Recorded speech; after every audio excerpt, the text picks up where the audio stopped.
in a study that I published on the website of the Jerusalem Institute as well as Windsor University project of the Old City of Jerusalem, I deal with the way that holy places in this holy city should be administered in the future. And I see a few points which are detrimental to their possibility to achieve peace between the two parties. First is the issue of sovereignty, or I would say the suspension of sovereignty in the city, because we have to separate between the legal term sovereignty and the practice on the ground. They are not identical, they are not compatible. The practice on the ground is more important. Sovereignty is something that people tend to struggle over, and we are looking for ways to establish peace between the people. So if we take the practice on the ground, which is the status quo, it will be easier to come into an agreement. And the status quo actually promises that each of the given communities, religious communities in the city, will resume its administration of its holy sites, its control over its institutions and other facilities and assets in this city. Nobody will take any powers from the communities, those powers that they are running today. But this brings me into another point, which is involving an international body of monitoring the situation between the three religions and the two national communities of Jerusalem in the future.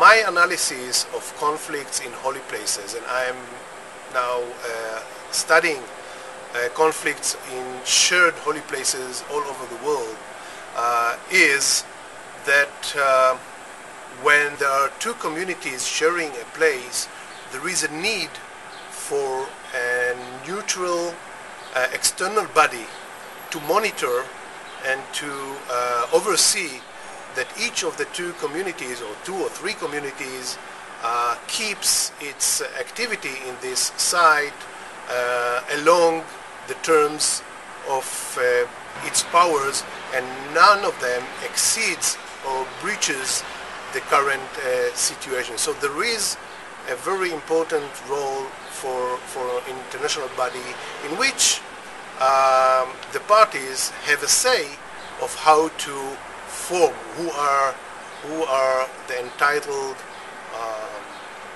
entitled states or communities to take part in this international body.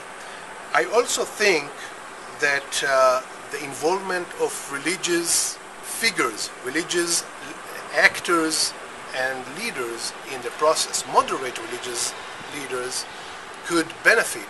Another point is that I think that for the time being we have to look for a provisional agreement and not to a permanent one.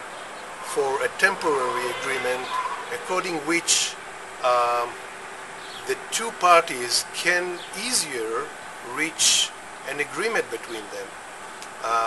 This is because the leaderships of the conflicting parties could easier market any result of negotiation to their constituency by telling their people, look, we have a temporary and interim agreement. We didn't give up our ultimate goals. We still believe in our ultimate ends, but for the time being we can live and let live according to a temporary agreement. And I think that it is a very important psychological factor that can make an agreement possible.